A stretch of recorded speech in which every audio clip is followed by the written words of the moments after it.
Well, welcome back to Our Issues Milwaukee. I'm your host, Andrea Williams. We just took a look at the contributions of Black Americans in regards to the music landscape as we wrap up Black Music Month. And with that, we must also recognize the crisis of racial inequality that Black Americans have faced in America for centuries, a crisis that has often been reflected and challenged in Black music. I'd like to share with you a conversation that I recently had with an author who understands that struggle due to his many years of research. Mr. Jonathan Coleman is a New York Times best-selling author. He has written a long list of books, but there's one in particular we'll be talking about today. Long Way to Go, Black and White in America was published in 1997 and has been called a classic. He has traveled across the country, taken part in symposiums that center on race, served as an advisor to President Clinton's initiative on race, and he wrote speeches for the NAACP during the late Julian Bond's tenure as chairman. It's a pleasure to have you here, Mr. Coleman. How are you? It's very nice to see you again. A lot of years have passed between, but I'm You got that right. It has certainly been a long time, and I asked you to join us for this very important conversation because when I first moved to Milwaukee, which was probably late September of 1996, I interviewed you about this book, and it's just amazing to me that, you know, in looking at how everything is currently in our society and then looking back over your research that was done 30 years ago, I'm just interested in knowing your feelings on how much has changed or if anything ever will. So you are from Pennsylvania and you lived in Charlottesville, Virginia. Are you still there in Virginia? in New York City I returned to New York City about 5 years ago. Oh, okay. So lived here before I moved to Charlottesville. Okay, living in the Big Apple, and you were trying to figure out, I guess, what would be the right city to do your research to talk about race in America. How did you come up with Milwaukee all those years ago? Well, there were a variety of reasons. The loose model or inspiration for me was J. Anthony Lucas's book, Common Ground, which was set in Boston. And it was set there it spanned a decade in the wake of the Garrity decision to desegregate the schools. Mm-hmm. And what was so impressive to me about that book was Lucas wrote in the way I try to write, narrative nonfiction that basically draws on all the techniques of fiction, but it's about real life people, characters, and incidents. So I wanted very much to tell a story, a true story. I felt that it was important that I found one place that could be a microcosm, convincingly a microcosm, so that if you were in Seattle or Los Angeles, Salt Lake City, Des Moines, you would read this book and at least be able to recognize some, if not most, of what was being discussed among the people who lived in that place, whether they were issues related to housing, to schools, to various things going on in their community. The things that drew me to Milwaukee, there were a number of things going on at the time, which I mentioned early in the book, because a lot of people would wonder, why Milwaukee?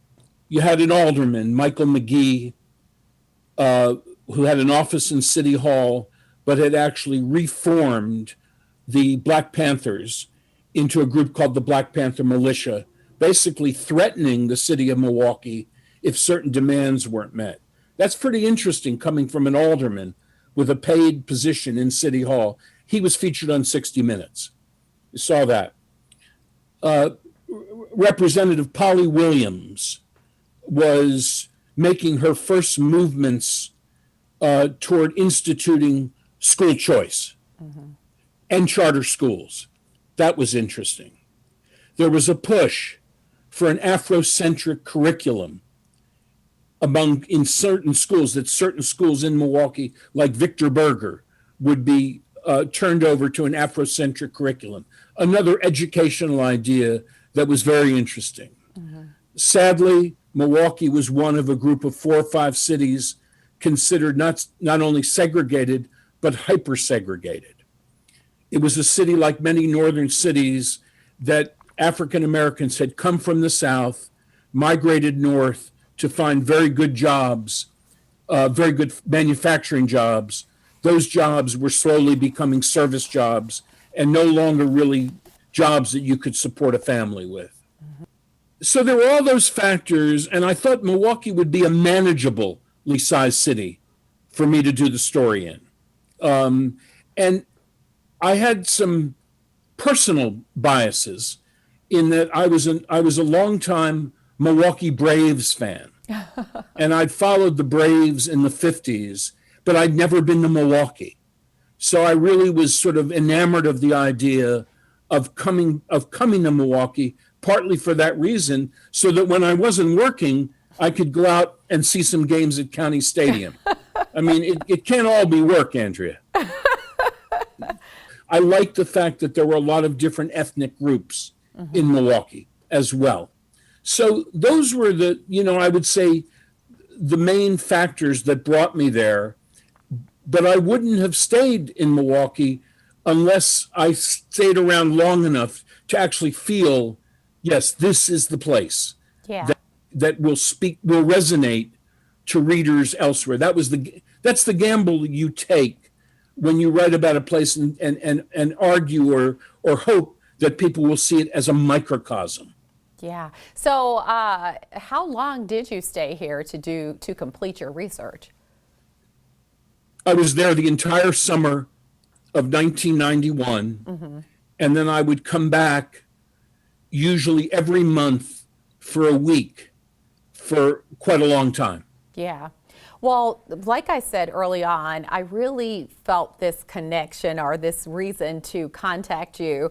I've always remembered this book because I was so new to the city, and it really almost gave me an education on all of the things that, existed, the people who were moving and shaking things, people who were unhappy with the way things were.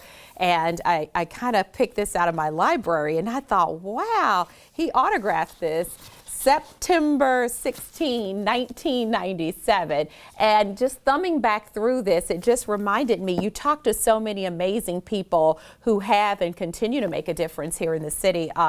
Former MPS Superintendent Dr. Howard Fuller. You talked to the late Dr. James Cameron, who was the founder of the America's Black Holocaust Museum. You met the late Vel Phillips. Your storylines also kind of dealt with a white woman who insisted that she earned her racism, another woman who became painfully aware of the privileges that she had because of her race, and then also following a black family that was determined that gangs would not force them out of their neighborhood. So with the title, Long Way to Go, Black and White in America, we fast forward all these years, and I'm just interested in knowing, Mr. Coleman, do you think we still have a long way to go, or what strides have we made in your opinion? Well, let me say this. On the surface, when the book came out, I think many people probably saw it as a more negative title than it actually was or was meant to be. Had there been more room, this would not have been a good marketing decision. But had there been more room, the title of the book would have been, "We as a country have made great progress, but there is still a long way to go." The key to this book was the question, not only how far has the country come, and this was looking at it in the 90s, how far has the country come since the end of the civil rights movement, but more importantly, how far does the country want to go? And that remains, more so than ever, the question that nobody can answer. Right. We don't know how far people feel is enough. Wow. It's also very interesting, and we've kind of quickly run out of time, but before I let you go, I can't help but wonder, with everything that has gone on, even in the last 5 years, have you had a motivation or an inspiration to maybe write again about the subject of race? Well, absolutely, because first of all, I've never felt that I was away from the subject.